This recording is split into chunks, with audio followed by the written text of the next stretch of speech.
Hey everybody, I'm Harrison. I'm John. And we're BADBOXES. Speak and then listen,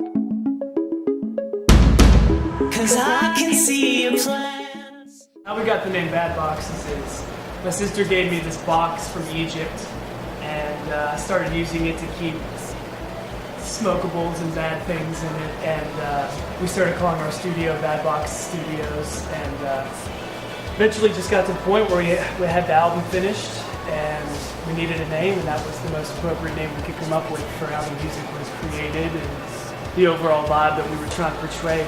Me and John met years ago. We went to the same high school, but we were never really friends. He was a year or two older than me. Yeah, different grades. We had mutual friends. Yeah. I was in a band, he was in a band, and we had a friend, and then ended up making music together. This is initially more kind of indie rock kind of stuff when we first started jamming together. But we were kind of the only two people that we would get together with that we could both just jam for hours with no plan on what we were doing. And we both started taking the same kind of trajectory with our musical interests and started focusing more on electronic music and listening more of that kind of genre, hip hop, all that stuff, and started implementing that more into our music. And it just always worked. Me and John just vibe really well together, and we can jam just for hours, so that's kind of where the relationship really was good. Yeah. Driving through the North Hills with the silence so still, so real. I see you when I get chills with the lights on, cheap thrills. If only I could understand. Whoa, if only I could understand. The making of the album took about a year, all done down here. Kind of started it as an experiment. I was into all these new sounds and wanted to make music that I just really personally loved, and ended up recording about 20 songs over a year, just whenever I had time between projects, because I will do a lot of production work for other people.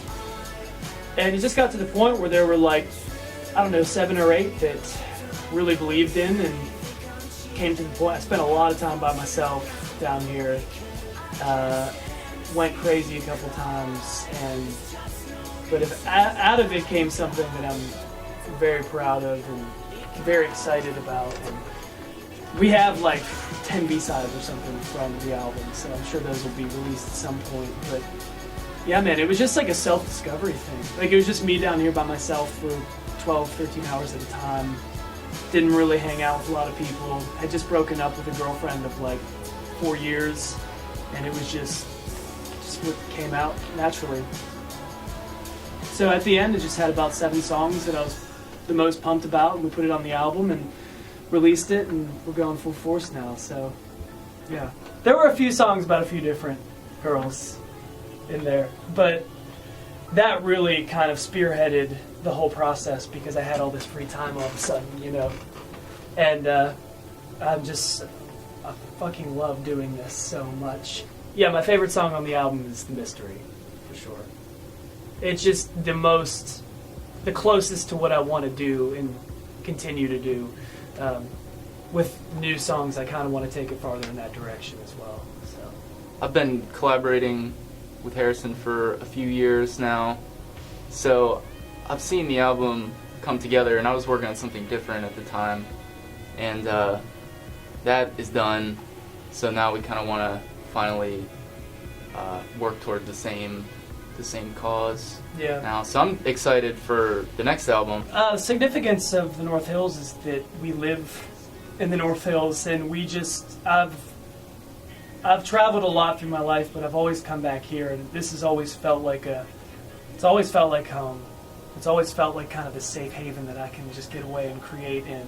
If I had to pick a 9th song for in addition to the 8 songs that are on the website, it would be a song called Coming Down that was real early on in the early stages. Me and John actually worked on it and wrote it together, but I never finished the second verse. It's just about that time if you've been out drinking all night and you're kind of coming off that high of being, out doing whatever. And so next for Bad Boxes is we're playing June 15th, which is a Saturday at Rex Theater. Just staying busy, constantly working on new tracks. Live shows.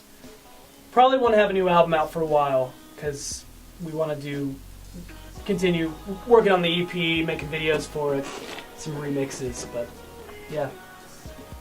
We're Bad Boxes. Our debut EP is available for free download up on BADBOXES.com. If you like what you hear, follow us on Twitter, on Instagram. We got the Facebook, all that stuff.